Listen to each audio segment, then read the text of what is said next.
Okay, we've got a jam-packed meeting this morning. I've lost the bell thing, so ding! Welcome to the Rotary Club of Arcata Sunrise, everyone. We've got a packed meeting. We're gonna go through a lot of different things, but let's start with some introductions. Do we have any visiting Rotarians this morning? And help me out, speak up, because I can't see everybody on this screen. No visiting Rotarians. I believe we have some visitors from Interact here.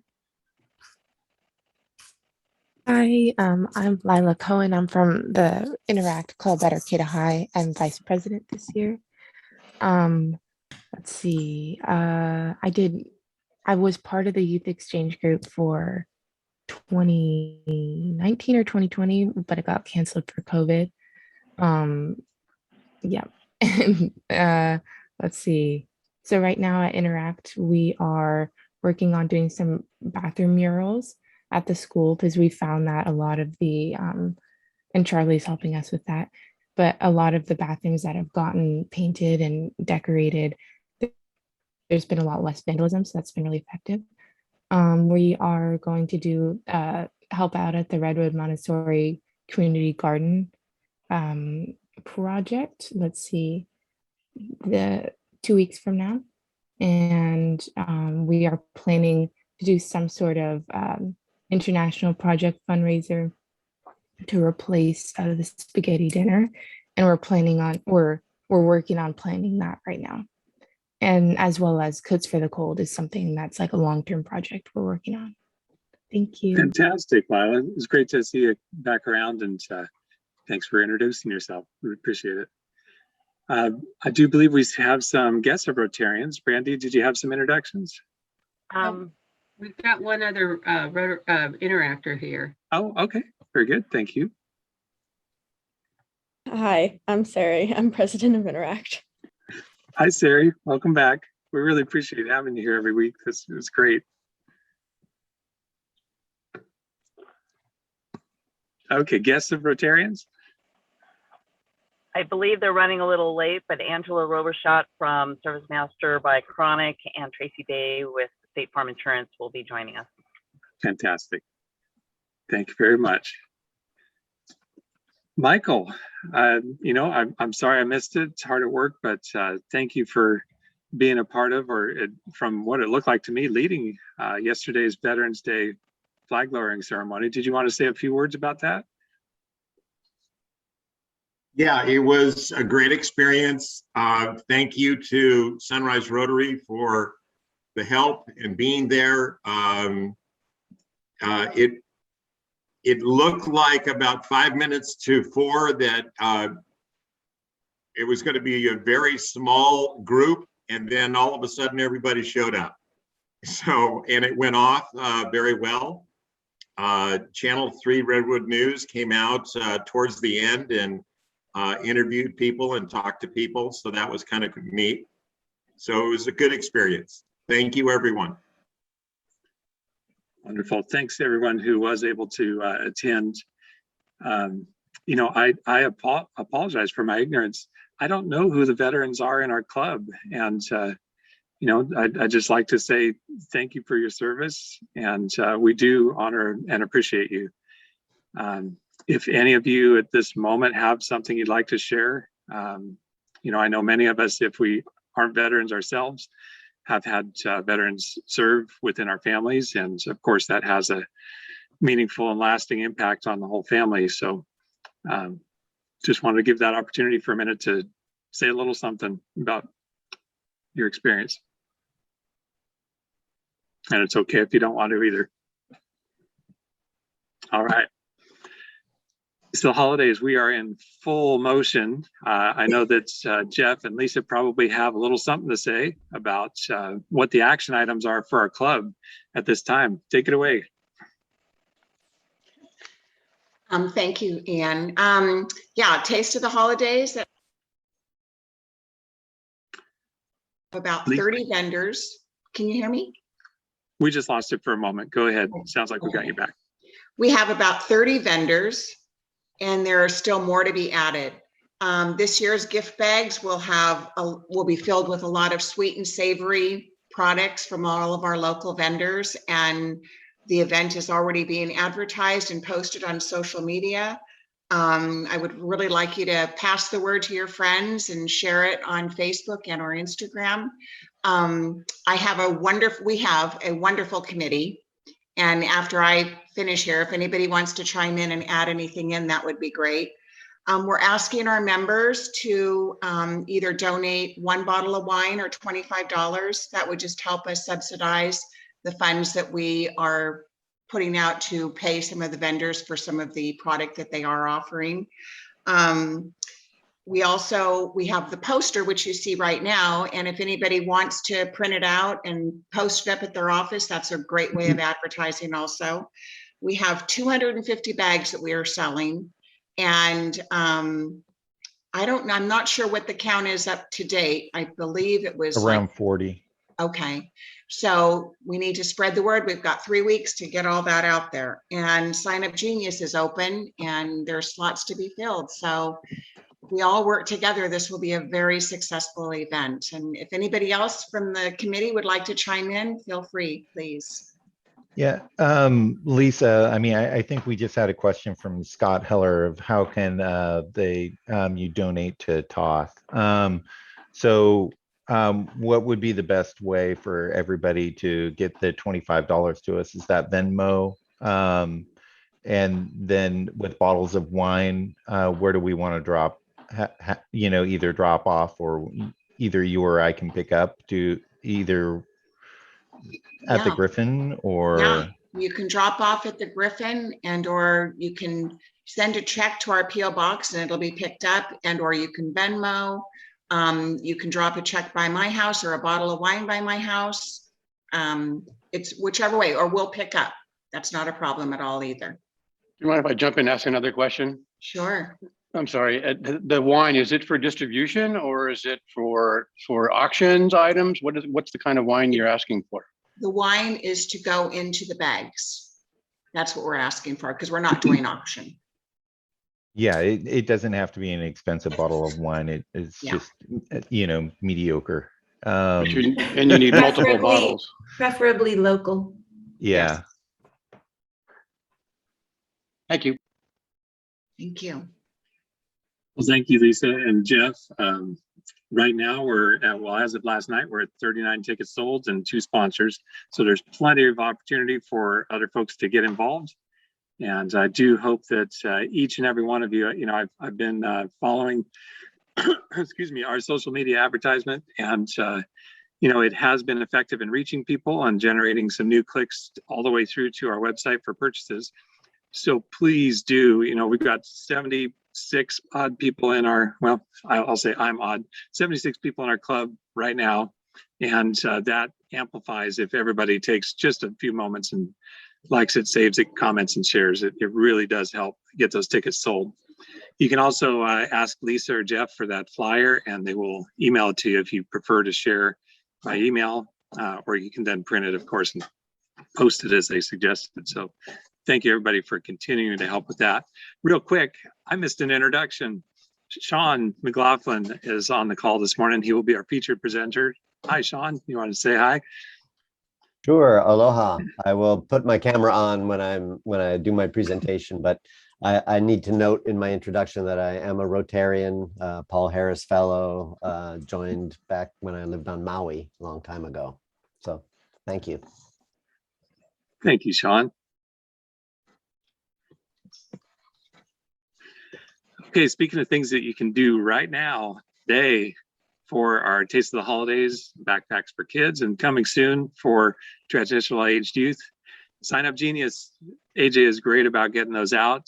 They're well organized. There are great multiple time slot type opportunities for different sorts of things you can do.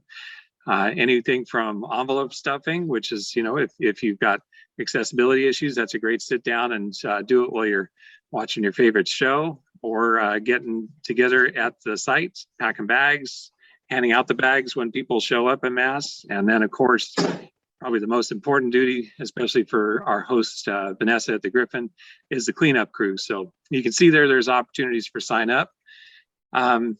Lisa, I know you sent out a Backpacks for Kids notice yesterday.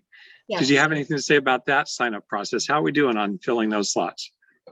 I haven't looked this morning, but yesterday we didn't have anything filled in for next week. So I would like if someone else could fill in. We do have the following week. So even though you see someone signed up, they can always use extra hands. So just because, 2 people have signed up, we usually 5 is good. 4 to 5 people signed up is great. And it makes it flow and go fast. So please sign up. Yes, please do. Part of being in this club is participating. And I know that not everybody can attend every meeting, but everybody can get involved in something we do. There's so many opportunities, and we're actually going to come to that a little bit later today. So, Romy, go ahead. Well, I see that it's Friday and Saturday. Is that new? It's always been weekdays, which is part of the reason I haven't been able to always sign up. For backpacks. What we see on here. That's actually Taste of the Holidays. Yeah, I'm sorry. Okay. Okay, that's not Backpack for Kids. Okay. No, I should have put a header on that. Sorry. So yeah, there for Taste of the Holidays, there's actually opportunity on Friday and Saturday. So although it looks like Friday's full. So we talk a lot about fundraising because it's very much the active part of it. But we also have a lot of committee work going on to get those funds that we raise out into the community. So we'd like to hear from a couple of our committees this morning. Randy, I saw you on the call. You want to tell us where the funds are going for the Finance Committee? Sure. Good morning, everybody. The Finance Committee consists of Charlie Jordan, Maggie Kraft, Dick Johnson, Stephanie Lane, Rachel Dammy, Brandy Easter, Luke Scown, Holly Martel, and myself. Since the year has started, we have dispersed $1,750 to 4 causes. And the first one is the Humboldt Bay Trail, $250 to the Humboldt Bay Trail, and that came through our member Carol Vandermeer. And that's something that we've donated to them in the past, and that's an ongoing project that I think most people are familiar with because we've had them at our club as programs. The second one came through Stephanie Lane, and I don't know if Stephanie's on the call here if she wants to add to it, but it's the Native American Food Sovereignty Lab at Humboldt State University. There's a group of students in the Native American Studies program that are trying to create a Native Food Sovereignty Lab on campus. Are you there, Stephanie? Yeah, I can speak really quick on that. Can you guys hear me okay? Yep. Okay. Yes. So the Native American Studies department on campus, there were some students who in a class a little over a year ago wanted to create a lab on campus for food, and food is a huge part of any culture, a huge part of Native American culture, I guess is the word.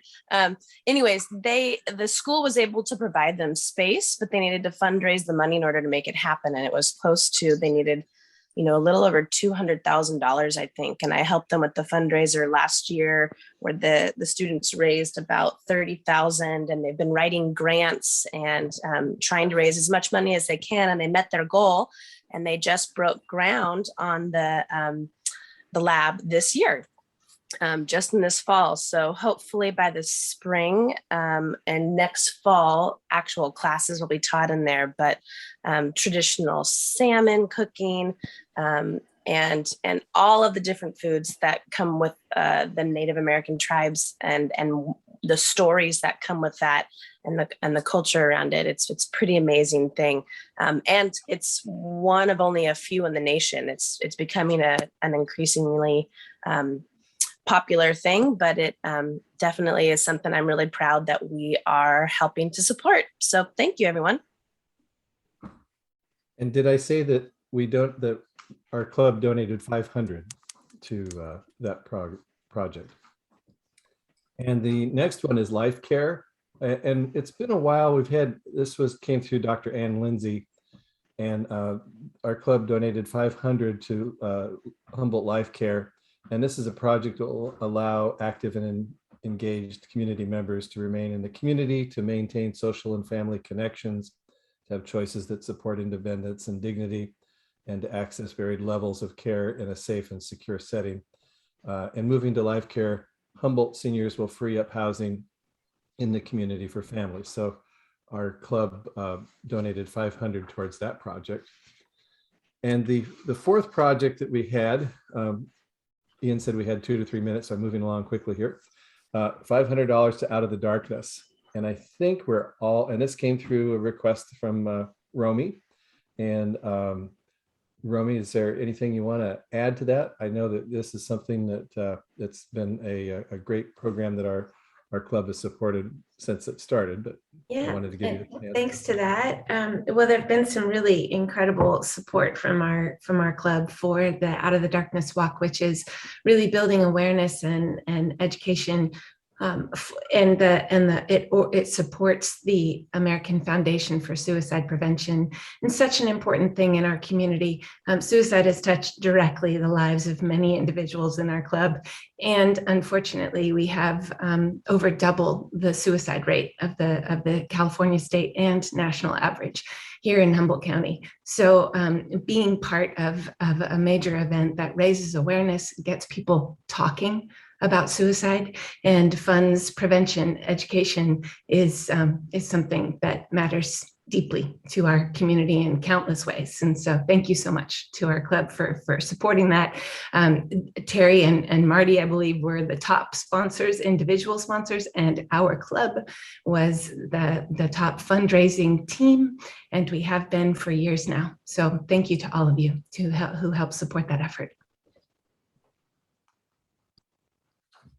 Okay, and we do have a pending donation to the Humboldt Library Foundation through Terry Clark, and the committee decided that we would make a donation if the Library Foundation made their fundraising goal. So that'll be something that the committee will look at in 2022. So that is your Finance Committee report for today. Randy, you make it sound so simple. Thank you. You know, I see the committee emails flurrying back and forth, and you're very active in the committee as a group, and we appreciate the work you do to decide where the funds should go that we work so hard to earn for what we do in the community. So thank you. Next up, we have Breaker 19. Go ahead, Dick. I just want to say it was nice hearing from Stephanie because today is her birthday. Oh, happy birthday, Stephanie. Oh, thank you. And tomorrow is Holly's birthday. Wow. Well, we're going to hear from Holly shortly as it happens too. So looking forward to hearing that. All right, up next we have Vocational Development and the Transitional Age Youth Committee. The Transitional Age Youth was combined into Vocational Development for this year. And I'm hoping that Sarah and or Jeff can fill us in on what's happening there, because I understand there's some club action items for help needed there too. Yeah, thank you, Ian. This is Jeff. So, you know, we are working with the transitional age youth or underprivileged youth. We used to previously call them foster youth, and we'd put on a big dinner. And we had a lot of involvement and a very active committee. We're going to have a large meeting, an important meeting for this on Monday. If you're a committee member, please participate in that meeting. It's going to be at 5:30 on Monday. Sarah should be sending out a email with the Zoom link on that. Our past couple of meetings have been sparsely attended, and everybody's input and activity is greatly welcomed.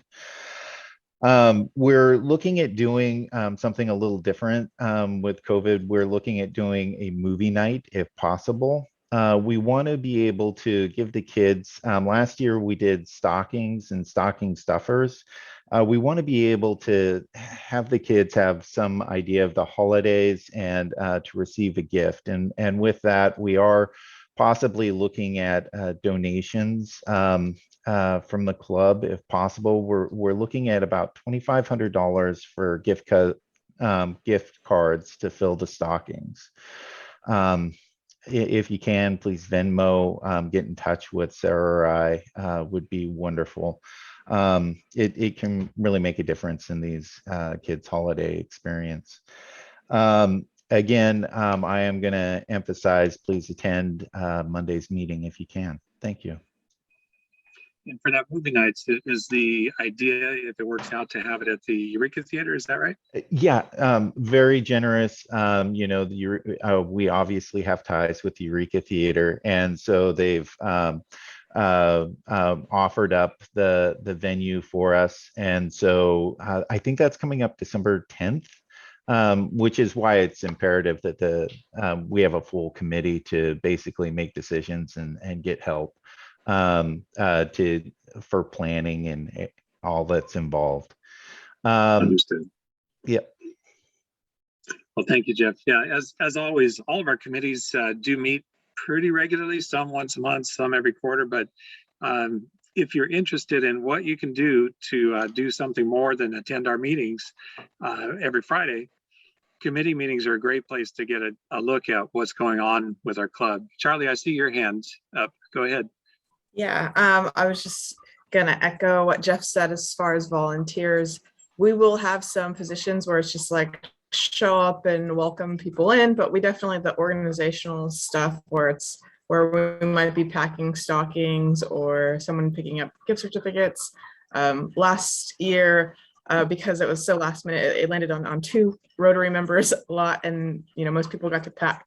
But we would really appreciate people's involvement on the planning and stuff, because there's a lot of great ideas and a lot of great opportunities that the kids might just have, because you know, right now we're in our little echo chamber of like 4 or 5 people, and so we would love some ideas to make these kids have like a nice Christmas and a nice memory. Thank you, Charlie. I see your tree there. So we know that Charlie's got the spirit to lead the idea. So thank you for inviting everybody to participate. It's what we need. Hi, Holly. I understand that you've been working really hard on your blue badge requirements, and it's time to do one of those final steps called our craft talk. And I'm sorry that your mom wouldn't help you prepare this one, but I'm sure it's going to be great. So I'm going to go ahead and stop my screen share and let you take it over.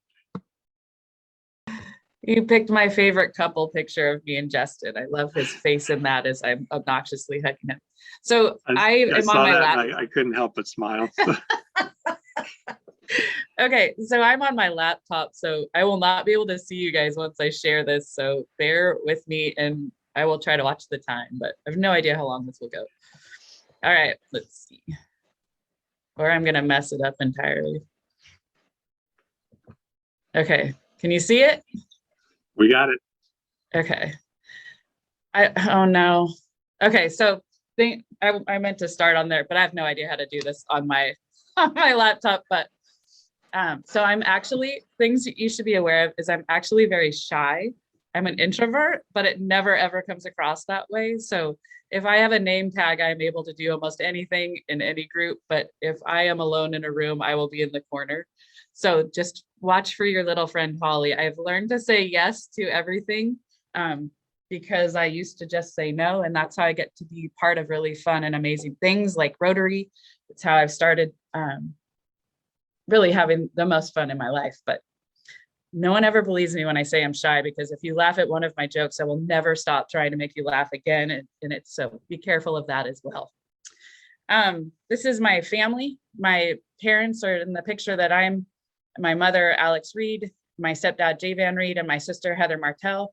Jay Van was a minister here locally at Grace Good Shepherd Church in McKinleyville, and my mother worked in several places, but last as a director of donor services at Humboldt Area Foundation. My sister's a faculty member at Northern Arizona University. So when I was an administrator at Humboldt State, we had some really great conversations over Christmas dinner about administrative versus faculty issues. And so it's really fun to work for Edward Jones and talk about money instead with her. I enjoy that.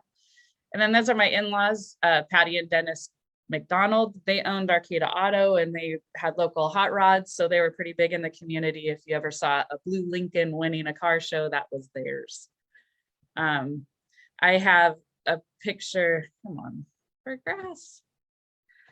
I did not look at the timing of this. So this is my sister and me when we were little, my sister Heather. And then when I was 35, my dad and his wife had a baby. My sibling at the time was Jack. Jack is now 14, just turned 14 on the 10th, and is now Evelyn, and is working through transitioning gender. So Jack is Evelyn is an amazing person. It took me so long to remember that I had a younger sibling because it was 35 years difference. And now I keep struggling with the trying to get the name right. But Evelyn is very recent and we're very excited to watch how she transforms.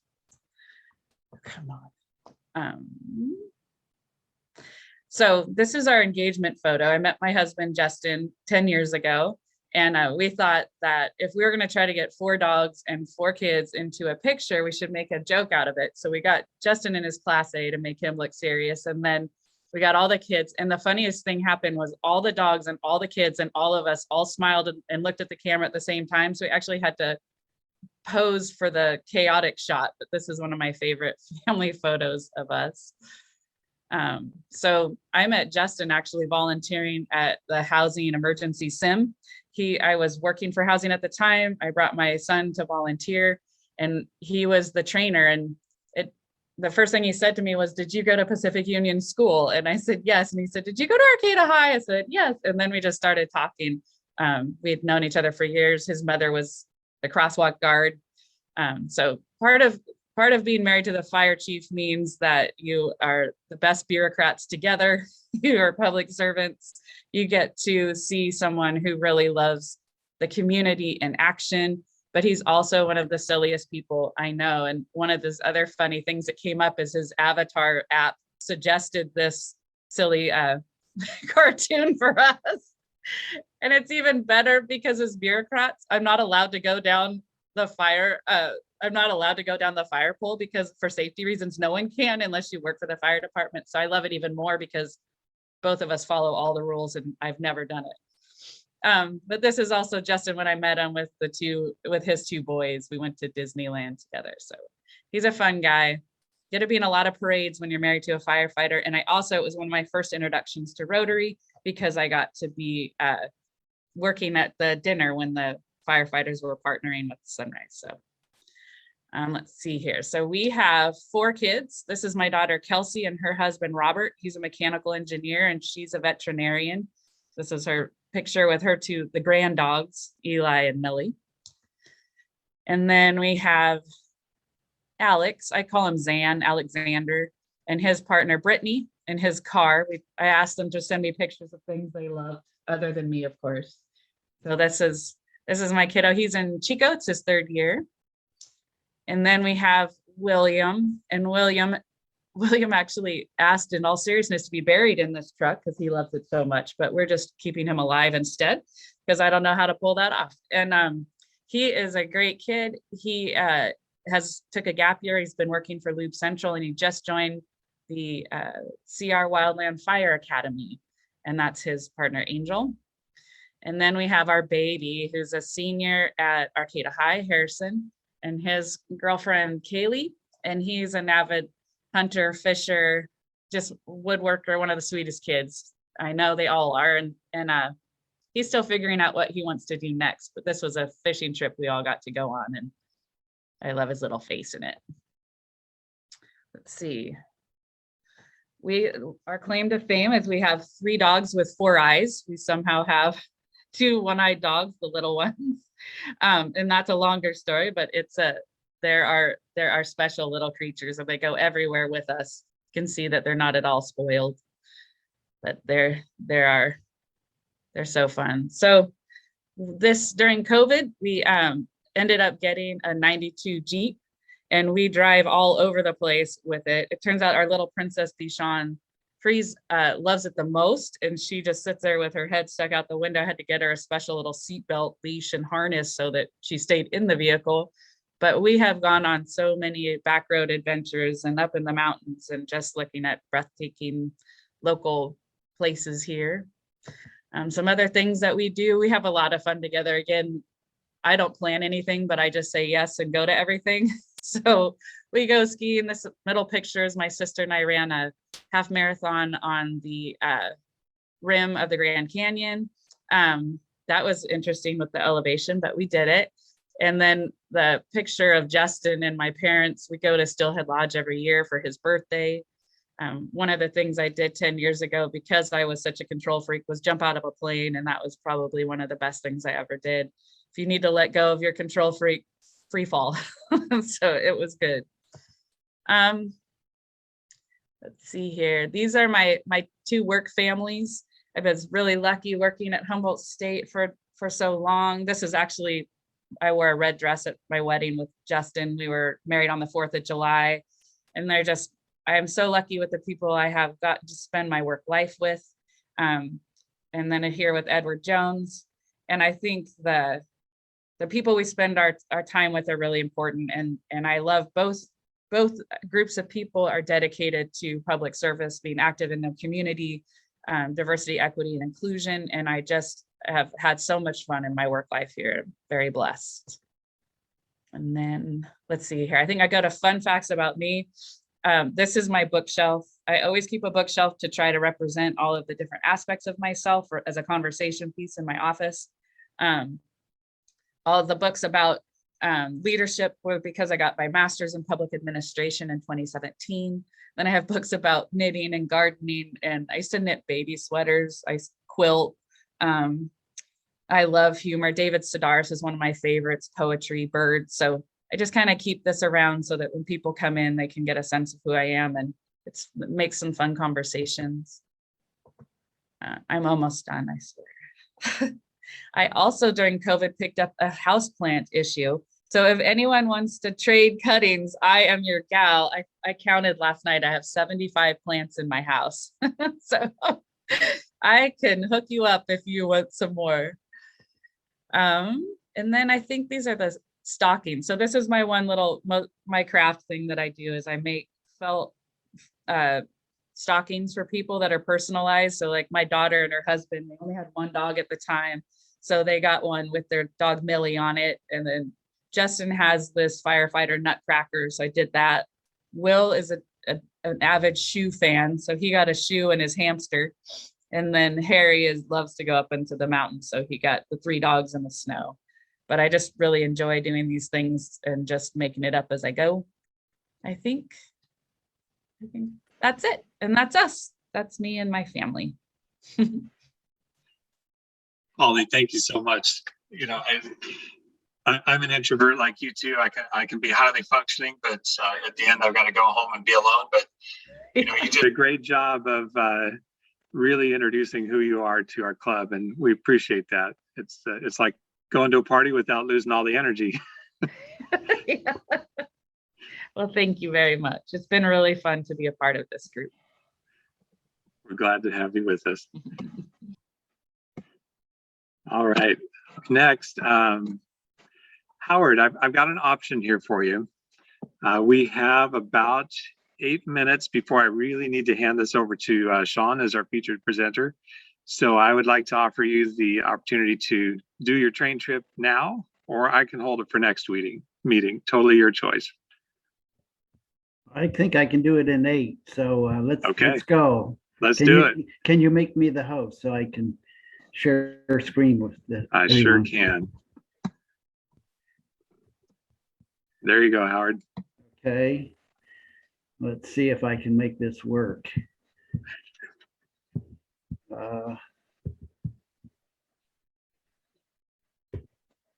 Howard started telling me about his trip, and you know, it seemed really inspiring to me because so many of us have put off travel altogether. So take it away, Howard. We've got your screen. Can you see something? Yes. Ready? Yep.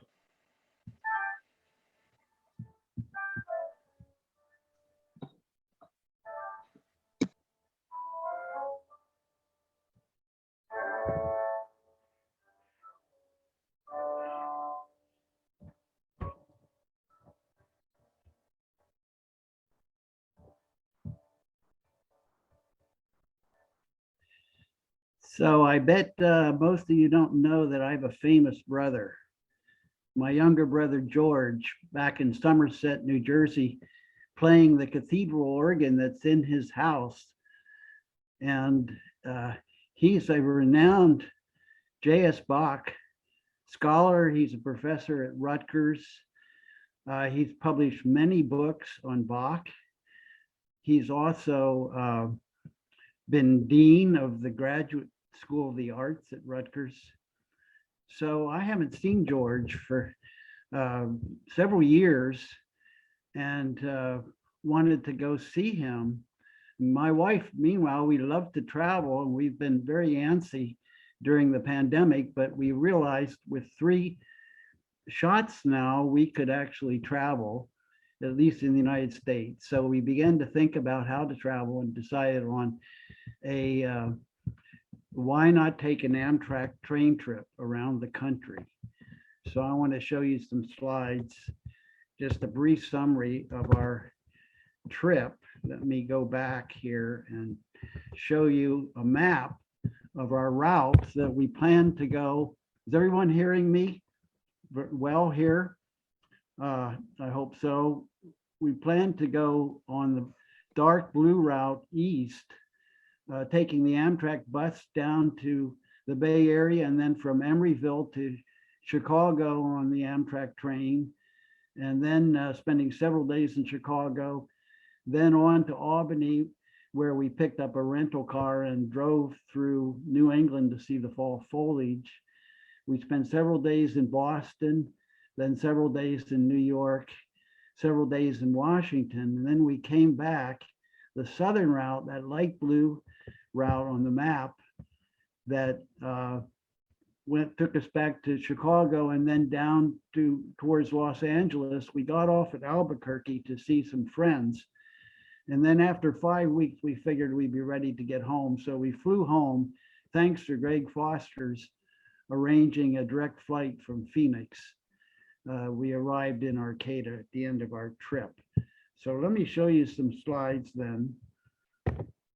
As we took our trip, there we are at the Arcata Amtrak bus terminal, ready to go. You can see we're traveling light, and as we like to. And we started on our journey from Emeryville past Donner Lake over the Sierras. We had a wonderful observation car to see the scenery as we travel along. That was a leading reason for the trip. And they do have dining car services. It's not as elegant as it used to be due to budget cutbacks, but we got some choices of meals.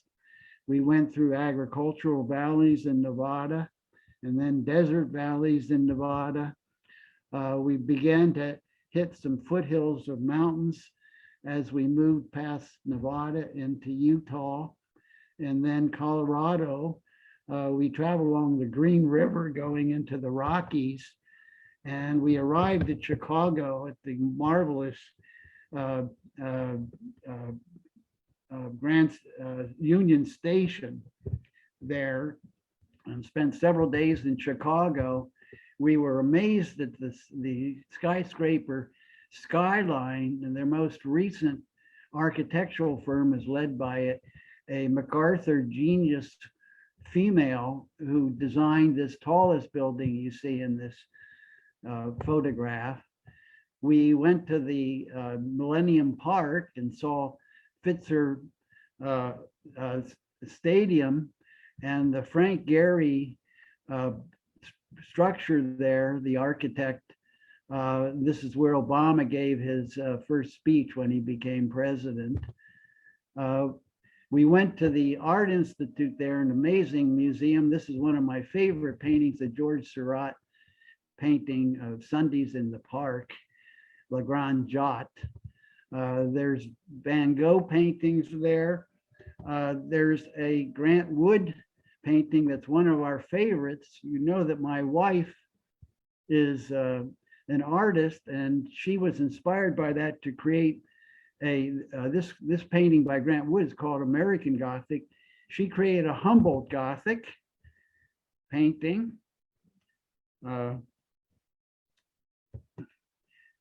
And we went to the famous Chicago Symphony.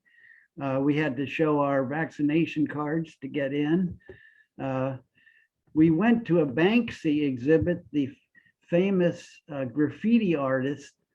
Is something peculiar about this painting to you? This was supposedly an ancient petrograph that was exhibited through a Banksy intervention. It was on the walls of the British Museum for 3 days before it was discovered as a hoax. I don't recall that they had shopping carts during ancient times.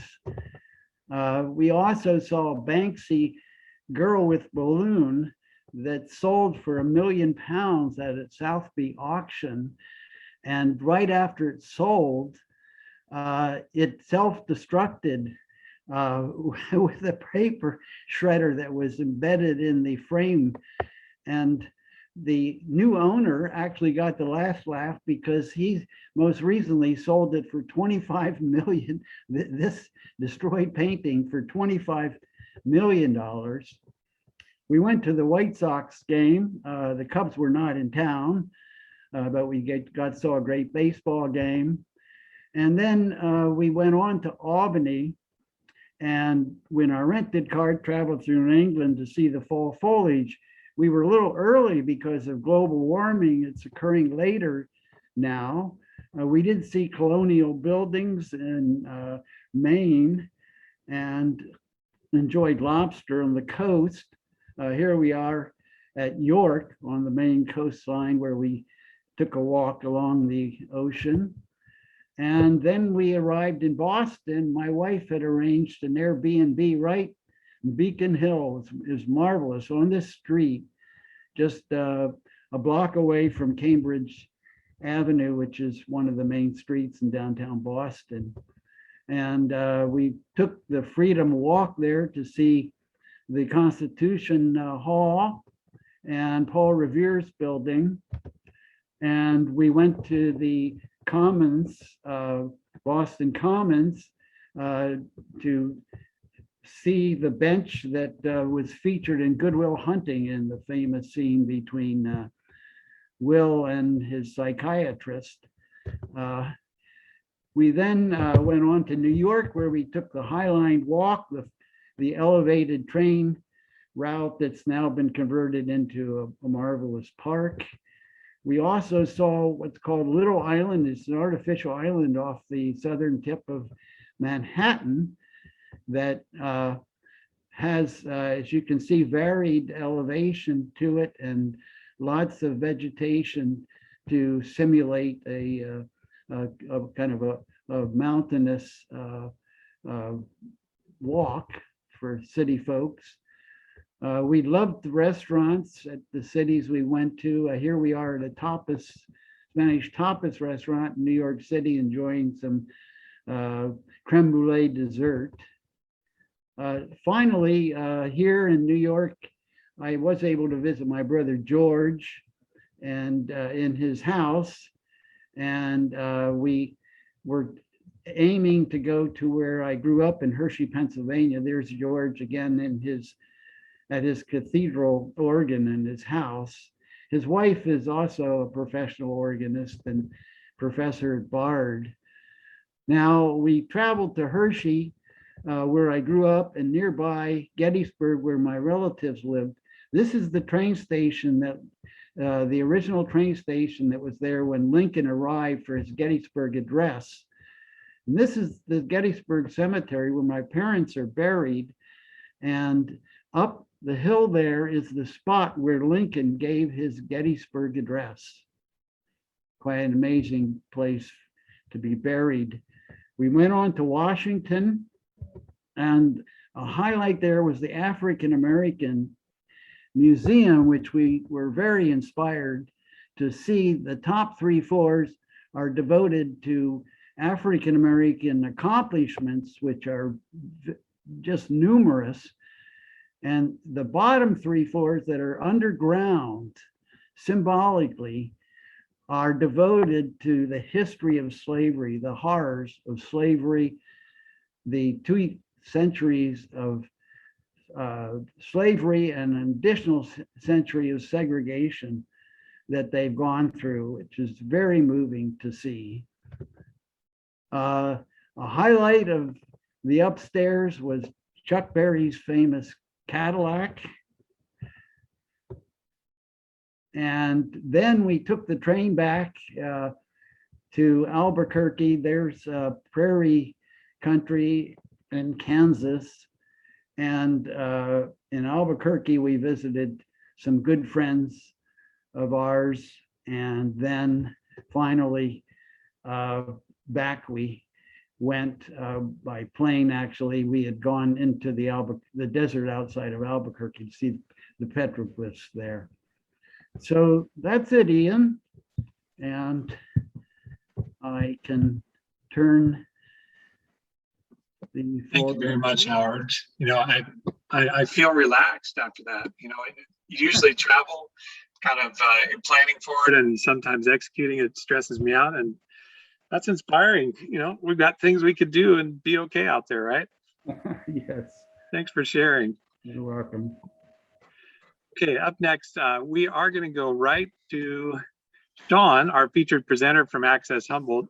I met Sean several years ago at a dear friend's house, Matt Knight, who's also deep in with Access Humboldt, and in particular Kzzh low power radio 96.7. And Sean, we would love to hear what Access Humboldt is up to these days in the community. Great. Well, thank you so much for the invitation. I'm really happy to be here.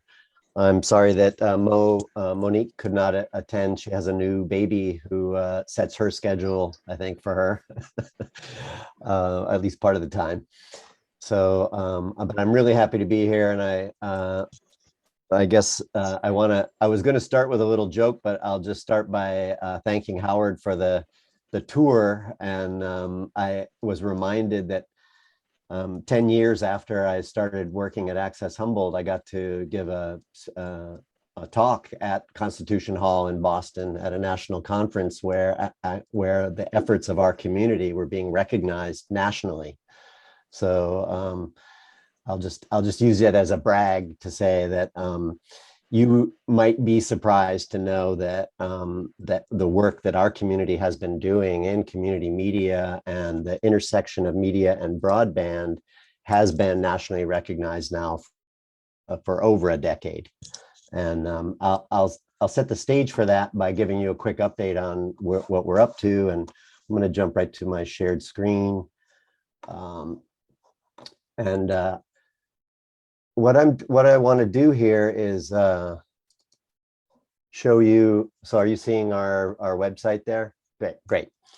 So what I want to do really is just use our website to show you things, because we don't have time for me to cover all the various things that we do. But our website is accesshumboldt.net. And it's not always up to date. It's constantly changing.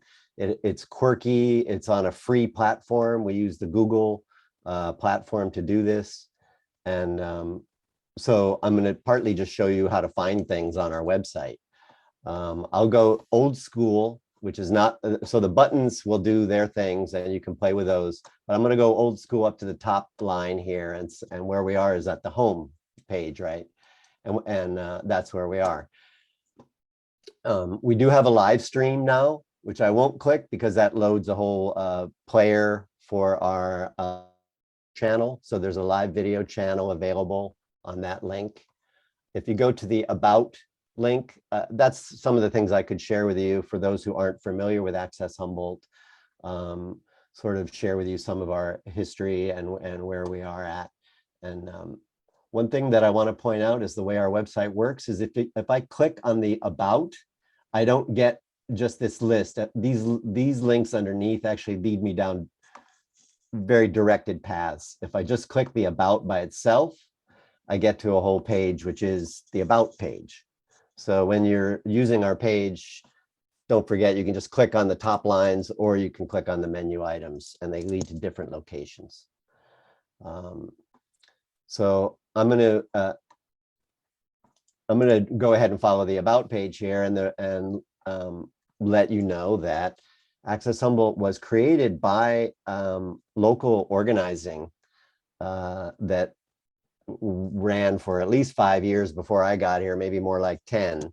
And so it's really a community project, and I get to be sort of the front guy for it, but it's really an amazing story. And I noticed that Greg Foster is one of your members, and he knows the history very well. And if you want to get into some of that history, I think it'd be awesome to hear from Greg about that, because it does tie into the whole changing media landscape and how Humboldt County is a very sophisticated place for a remote rural community. It turns out our media landscape is quite sophisticated. We are a discrete, designated market area for broadcast television. So we have local network broadcast channels, which is very uncommon. I mean, Santa Rosa doesn't have that. We do.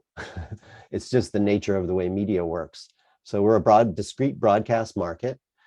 We have actually a plethora. We're rich in the landscape of local radio.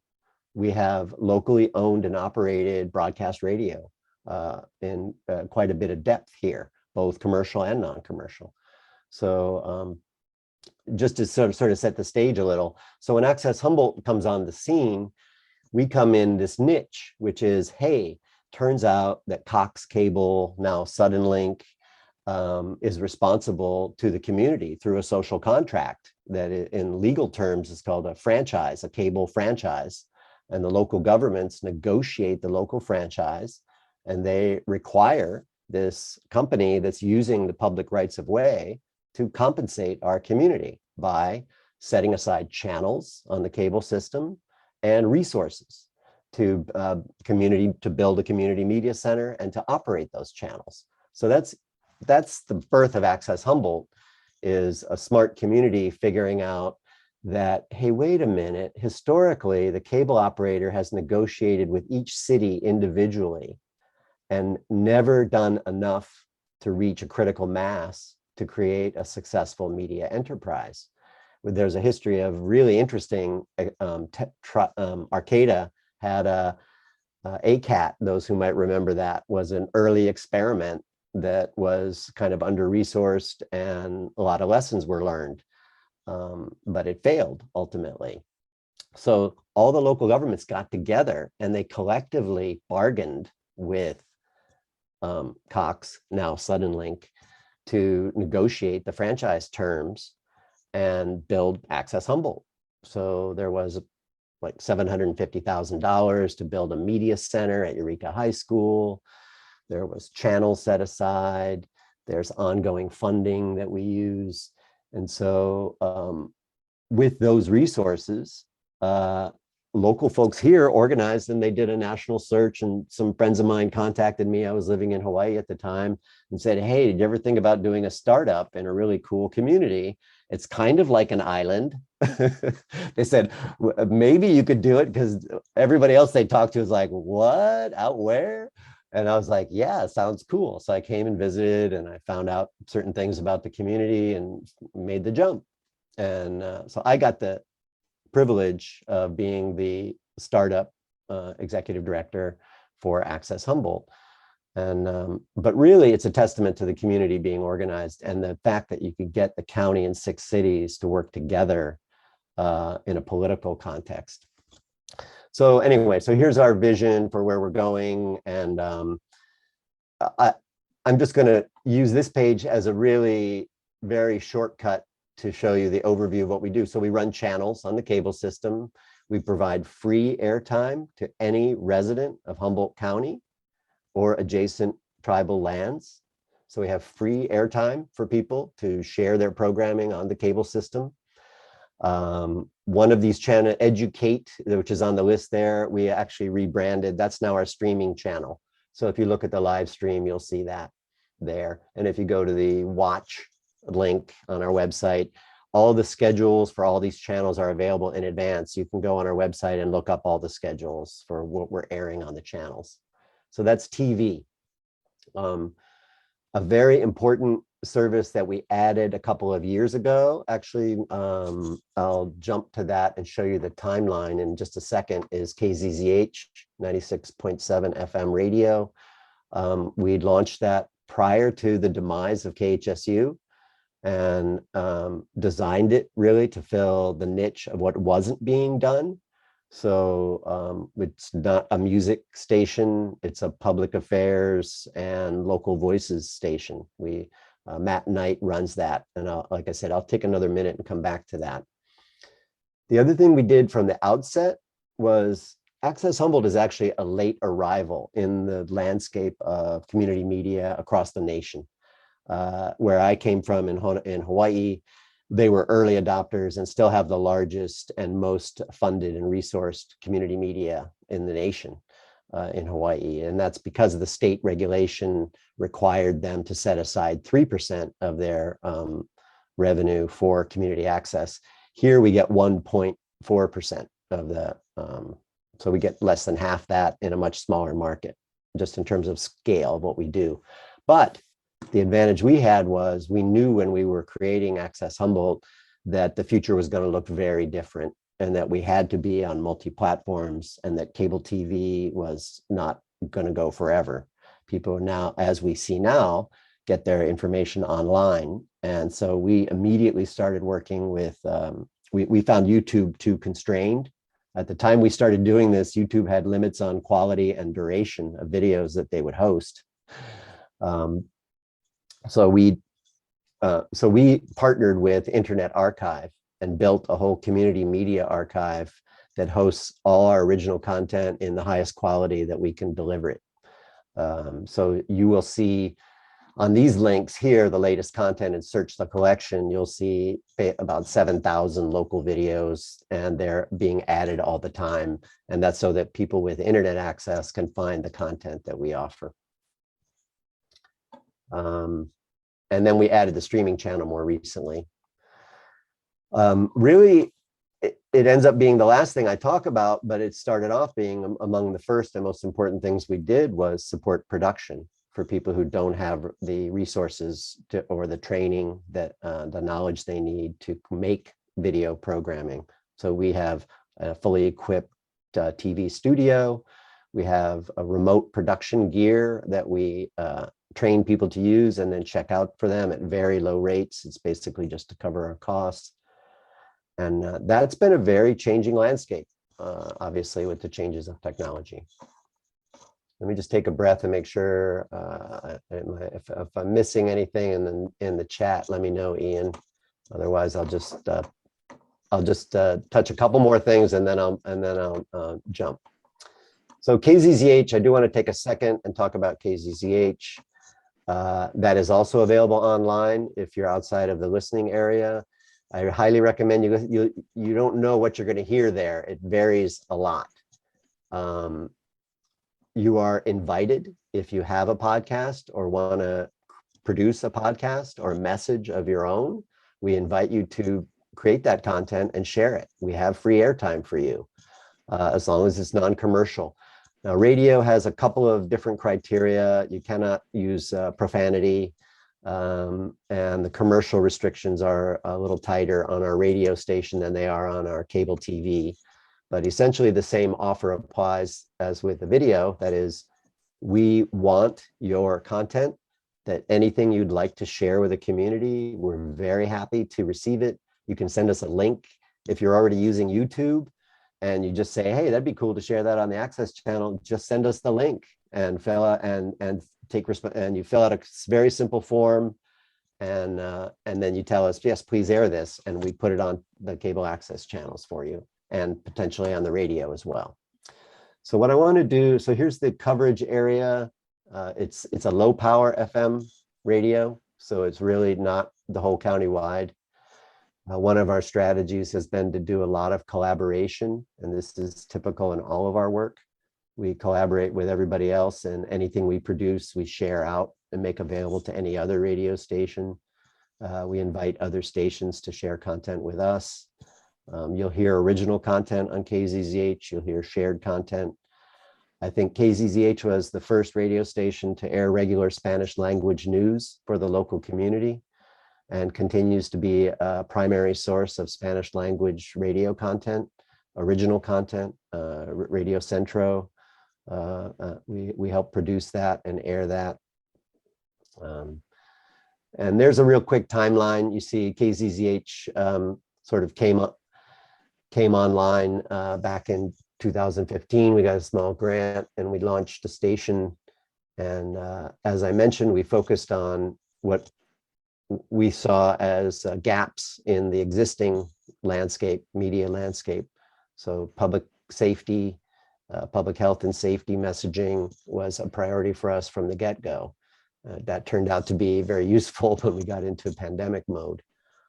So that I'm not going to, in the interest of time, let me just jump back to our website and see if I think I wanted to show you now. Let me, it's annual meeting, there it is. This is just a quick, some nice images to look at while I talk about sort of the direction that we're looking at and the work that we're doing. We, I think I want to just sort of pause for a second and acknowledge the four-way test of the Rotary Club, because I think part of what grounds us in times of this kind of accelerated change are what are the basic ethics that we're doing? How do we know that we're proceeding with integrity and that we're on the right path? And as you can see in the media landscape, this has been a big challenge. We're dealing with, when I think about, is it the truth? I think we used to have a much simpler way to evaluate the information that we get than we do now. It's much harder to know whether something is truth or not. Just because you heard it from a source that looked reliable doesn't mean that it is the truth. We're suffering a lot of disinformation and misinformation, some of it intentional, some of it unintentional. We have the biases that are inherent in some of the algorithms that feed us the media that we get, that we're learning are very harmful to us in terms of diversity and equity. It's sort of the intersection of confirmation bias and filter bubbles is a huge problem across our whole society. In fact, the United Nations has looked at this whole pandemic and the public health impact of misinformation and are calling it an infodemic. That is, our information systems are harming us now by providing bad information. Is it fair to all concerned?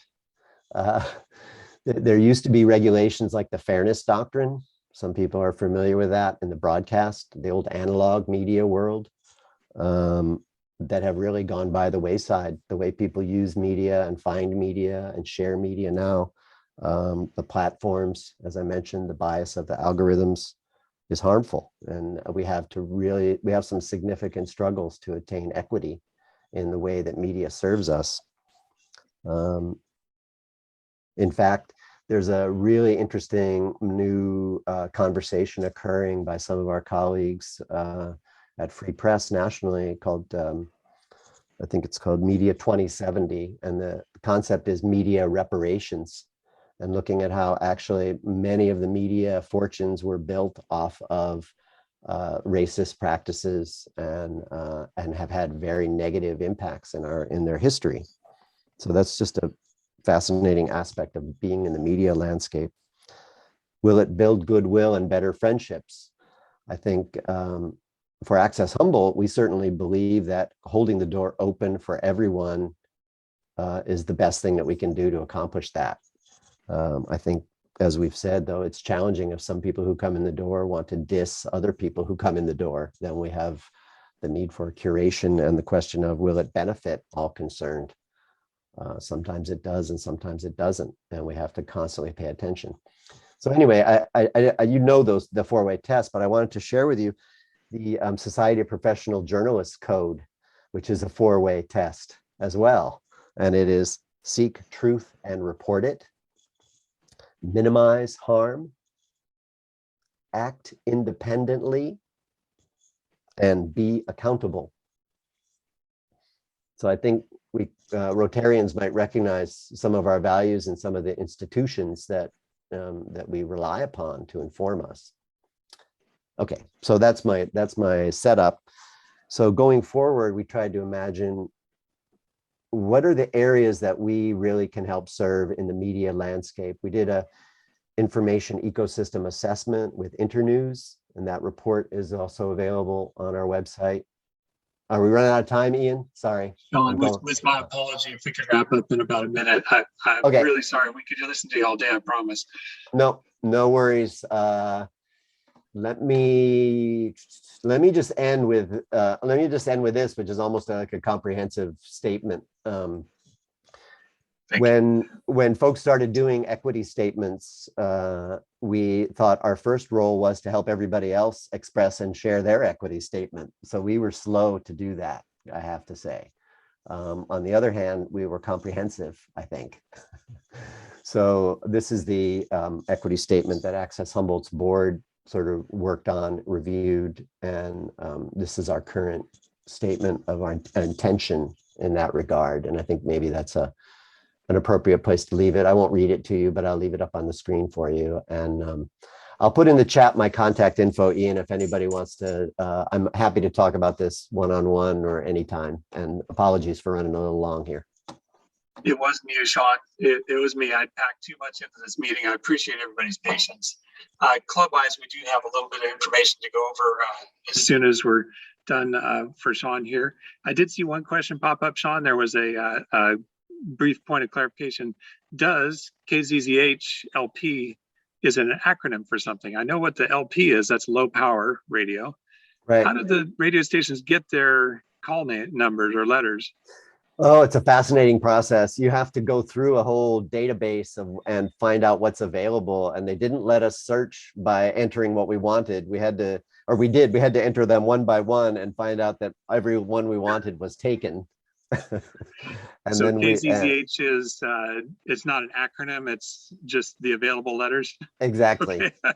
Fair enough. And I was trying to do a sound effect. It's like an electric shock. I don't know. Okay. Well, let's see. I think there might have been a couple more questions in the chat here. Nope, just lots of thanks for coming and talking with us today. We appreciate it. And Rotarians, I'm sure you heard the message there that Sean was promoting. If you got content, could be Rotary content if you wish, send it on over. You know, there is space on our airwaves here for local voices, and we are part of that community. So thank you, Sean. In your name, because you presented here today, we'll be making a donation to the Wheelchair Foundation that provides access ability for people that could not otherwise afford it. So thanks for being here and help us contribute to that. One moment, I'm going to get back on the screen because I've got some important information for all of us here. And while I'm getting that, Nick, would you like to do the raffle real quick? Yep, I can do that. All right, today's raffle is $70 for the blue ball, and let's see who the winner is going to be today.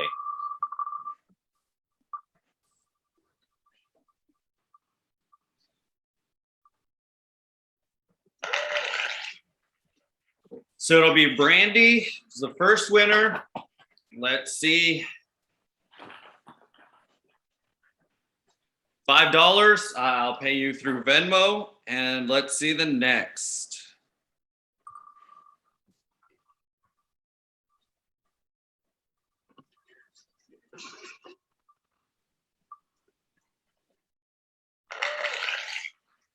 And it's Craig. There you go. $5. I'll pay you both through Venmo, and thank you guys for participating. One thing I did want to say is anytime that you are sending money through Venmo to us, I just noticed this morning that it says something about a goods and services or products and goods. Please don't click that because then it charges the club a percentage of whatever you send over. So if you've already done that, it's not a big deal. We have a a way to cover that, but just pay attention to that in the future. Thank you. Thank you, Nick. Okay, thanks for everybody who was able to hang on. I promise this will go out to the whole club again. But as you can see from this first graphic, I did send a poll earlier this week to try and gauge where we are in conjunction with Monday's county public health order in terms of coming back hybrid and having in-person option for our meetings. We will continue to have the Zoom option for anybody who does not want to or is not comfortable yet or can't return in person yet. Scott pointed out in the chat, the first and most eye-opening thing to me in this whole deal is 63% non-responders. And, I get it. There's a lot of people busy doing other things during the week. We've got our work and our personal lives going on, and I understand that. But unfortunately, that 63% is pretty exemplary of what our committees and our fundraising efforts and our Backpacks for Kids have been seeing lately as well. So, I'm preaching to the choir here. Those that are on the meeting, I know you're all in. So please take a moment, and I know you're doing so much already, but take a moment and reach out to the people that you're not seeing here and invite them back to get involved. We've got so much going on, and it's all worthwhile. So that in mind, the folks that are here have the most to say because you're here. So if we take out the 63% who didn't respond, it's pretty clear that everybody would love to have the in-person option again. 78% of the responders would love to come back in person. There's one who actually just, Zoom's not for them at all. So, I understand that it's a desired aspect of our club to be able to see each other eye to eye in person. So the thinking in that direction is, how do we do that? Unfortunately, the most recent county public health order makes it pretty clear how we get there. It has to do with the percentage of our county members who are vaccinated. It has to do with record keeping for vaccination status for in-person attendance. And if it's a mask off type thing, everybody has to be vaccinated according to that order. And I'm not going to live in certainty. I read it about a dozen times trying to understand it, but so this is open for discussion in the coming weeks. The board previously each month has been voting, whether we're going to do that in person or not. So this will be an information gathering for the board to understand what the club wants. But from what I can read of the public health order, we've basically got three main options. One is to stay the course on Zoom until masks are not required. That's an option, not very favorable because that might be quite some time. To return to hybrid next week or sometime in the near future with no meal, masks on mandatory. That's a possibility, not much fun. I know we all enjoy breakfast. And then what appears to be the most popular option that based on the people that gave feedback is to return to hybrid when we reach as a county the required percentage of vaccinated folks. And I think we're headed in that direction pretty rapidly because kids are eligible to now. You see the numbers popping up. There were 800 vaccinated so far this week, and that is about double what has been in prior weeks. So that's a good sign. But there are some, from the health order, some rules for in-person mask-free, requires everybody to be vaccinated and requires our club to keep record of that vaccination status for tracking purposes. If there is an infection, we have to be able to do contact tracing and help the county with that. So I just wanted to set that out there as mull it over. Go back to the email earlier this week. I'll send it out again with a request for everybody to get involved in the poll with some new options and read that county health order. It's important that we understand it before we take decisive action on what to do with it. Any questions or comments for that before we cut everybody loose for the day? Open floor.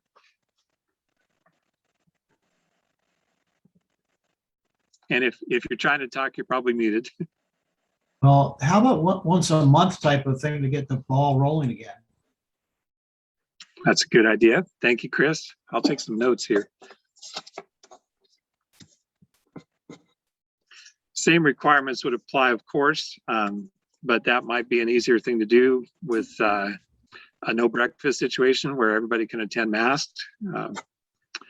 Any other thoughts or comments? This is brainstorming, pure and simple. I have a question. Go ahead, Maggie. So if we were to return to hybrid with no meals and mandatory masks, would we have to, could we do that before the vaccinated percentage meets the, the whatever the county's saying? And would we still have to take information about people's vaccination status? So, I mean, are those mutually exclusive options, or would the first option still require the second option? From what I can tell, reading it a few dozen times, and please, other folks, please get in there and read it, because I'm not certain, but it looks to me like we could return now without any further requirements for record keeping with mask mandatory. Much like in the general county order up until Monday was simply masks required indoors. So that's where we're at.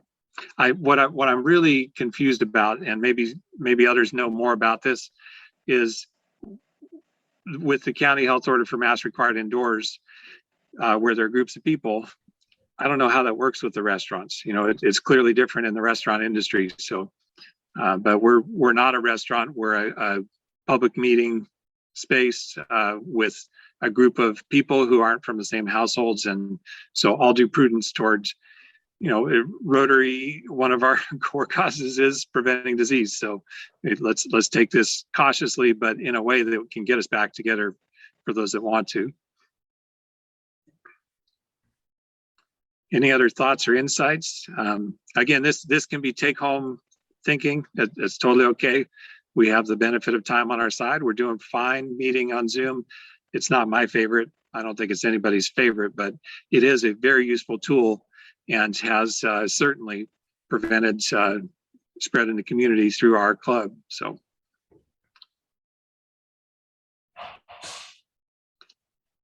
Well, if we're not hearing any other thoughts on that right now, everybody please take a little homework home. Go and reach out to somebody that you haven't seen at our meetings in a while or at our functions. Sometimes it just takes that, hey, how are you doing? Come on back, to get people involved again. We get distracted easily in the things we're doing right now and what's right in front of us. So let's get in front of the folks. And secondly, do consider what your thoughts and interpretation of the county health order are. And I'll provide a new survey this weekend to provide places to put that input in a broader format than just A, B, or C. And we'll figure this out. Okay. Yeah, just a comment unrelated to where we attend. I just wanted to say thank you to Michael and to Nira and to the girls for putting on the veterans flag lowering. It is really special to have that in our community, and he's done this for years, and I hope that attendance will grow and grow, and being able to bring my father and honor a veteran was really special. Thank you. Yes, thank you. Thank you. Parting thoughts for the day has to do with that big green section in our survey. Plan for tomorrow, opportunities to serve. Take action today. Have a great day, everybody. Thanks for being here. I really appreciate seeing your faces every week. I look forward to being able to do it in person as soon as that's possible. Take care.